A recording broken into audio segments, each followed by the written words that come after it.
जय जगन्नाथ।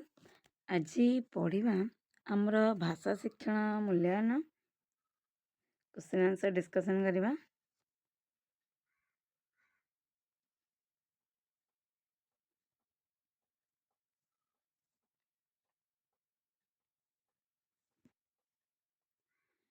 तो शिक्षा दानर शेष सोपानटी कौन? डी है आंसर मूल्यांकन।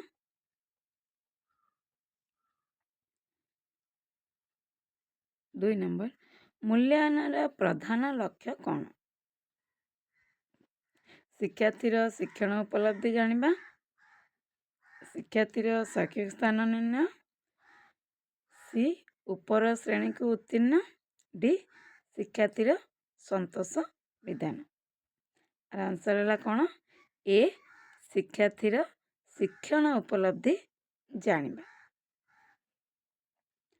परीक्षणर 3 नंबर परीक्षणर मौलिक धारारू शिक्षार्थीर केउं दक्षता सहजरे परीक्षा करी हुए?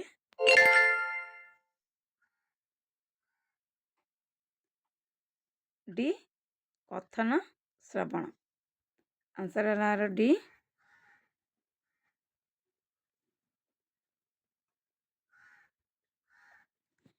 शिक्षार्थी को गोटे गीत बोलिया कहले तार केउं दक्षता जानी हुए? ए पठन, बी लिखन, सी कथन, डी श्रवण। तार आंसर होची सी कथन।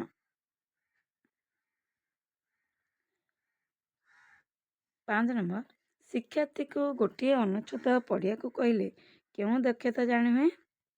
तो सेटा गीत बोलिया को कहले, एटा होची पढ़िया को कहले कौन? ए कथन, बी पठन, सी लिखन, डी श्रवण। आंसर है बी पठन। शिक्षार्थी को हस्ताक्षर लेखिया कहले तार केउं दक्षता जानी हुए?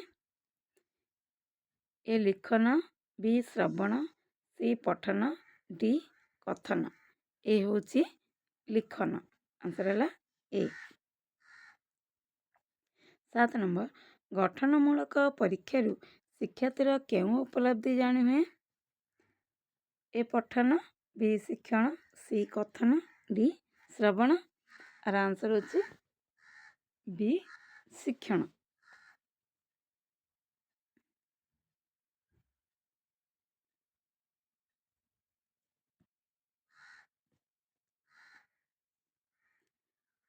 तो 8 नंबर टी है मातृभाषा शिक्षण शिक्षार्थीर केउं गुणर विकास हुए नहीं? ए भाव व्यक्त करवा, बी भाषार नियम को मानिबा, डी सी तथ्य को मन रखिबा, डी हिसाब पत्र करवा। आंसर है डी हिसाब पत्र करवा। मूल्यांकन शिक्षार्थीर केउं उद्देश्य आधारित हेबा उचित? ए पाठ्यक्रम, बी ज्ञान, सी अवधान, डी अभिव्यक्ति। आर आंसर होची ए पाठ्यक्रम। केउं जातीय पाठ्यक्रम आधार रे आमर पाठ्यपुस्तक गुड़िक प्रस्तुत होईछि? ए जातीय पाठ्यक्रम 2000, बी जातीय पाठ्यक्रम 2005, सी जातीय शिक्षा नीति 1986, डी जातीय पाठ्यक्रम 2006। तार आंसर होची यार बी जातीय पाठ्यक्रम 2005।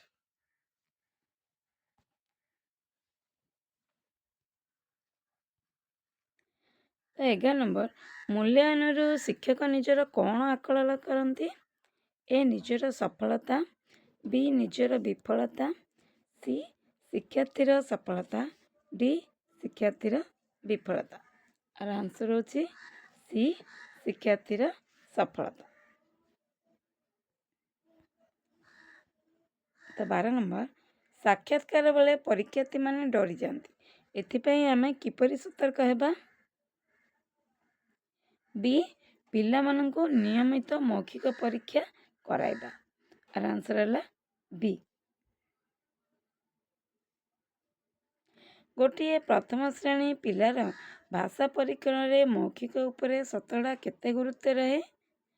ए 40%, बी 50%, सी 30%, डी 20%।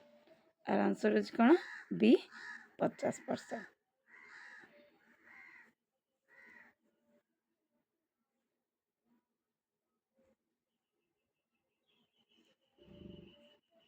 तो 14 नंबर क्यों प्रकार प्रश्न विकल्प उत्तर दि जाए नहीं। ए दीर्घ उत्तरमूलक प्रश्न, बी संक्षिप्त उत्तरमूलक प्रश्न, सी प्रयोगमूलक प्रश्न, डी वस्तुनिष्ठ उत्तरमूलक प्रश्न। आंसर है डी वस्तुनिष्ठ उत्तरमूलक प्रश्न। टेलीविजन रे परिवार प्रतियोगिता कार्यक्रम करा क्यों प्रकार परीक्षण। ए प्रवीणता परीक्षण, बी उपलब्धि परीक्षण, सी पोर्टफोलियो परीक्षण, डी समन्वय दक्षता परीक्षण। तार आंसर होची ए प्रवीणता परीक्षण।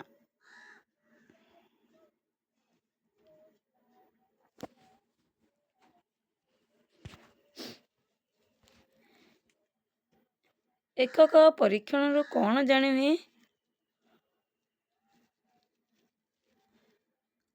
ए शिक्षार्थी अभिज्ञता, बी शिक्षार्थी अनभिज्ञता, सी निर्दिष्ट एकक शिक्षण दक्षतार बुद्धि, डी सामूहिक भाव दक्षतार बुद्धि।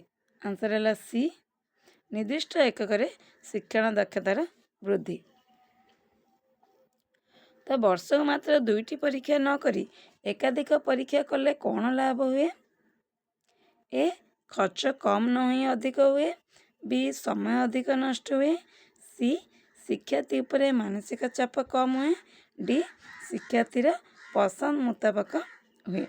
तार सी है आंसर शिक्षार्थी उपरे मानसिक चाप कम हुए।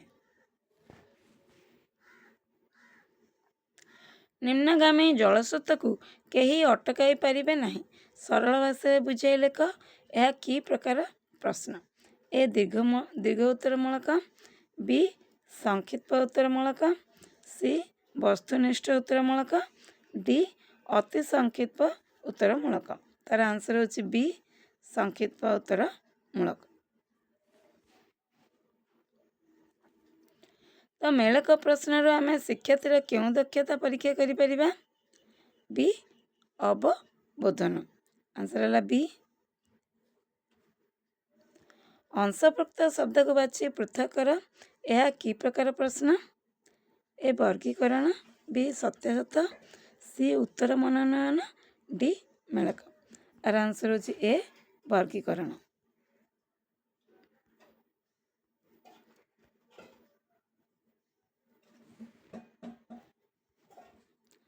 तो 21 नंबर धन शब्द रु इन प्रत्यय कले धन्य हुए सेपरि गुण शब्द इन प्रत्यय कले कौन है। यह कि प्रकार प्रश्न। ए मेलक प्रश्न, बी मनोनयन प्रश्न, सी दृष्टांतमूलक प्रश्न, डी पुनः सज्जीकरण प्रश्न। तार आर आंसर होची सी दृष्टांतमूलक प्रश्न। तो मूल्यांकन रु दुर्बल पिला चिन्हट करिया परे शिक्षक कौन करिवे। ए अभिभावक को जणाइबे, बी प्रगति पत्र रे लिखिबे, सी प्रतिकारमूलक व्यवस्था करिवे, डी पिलांको उपदेश देबे। आर आंसर होची सी प्रतिकारमूलक व्यवस्था करिवे। तो 23 नंबर अभिभावक मतामत को आम कौन बोली कहिबा। ए परिपुष्टि, बी परामर्श, सी प्रतिकार, डी प्रेरणा। आर आंसर होची ए परिपुष्टि।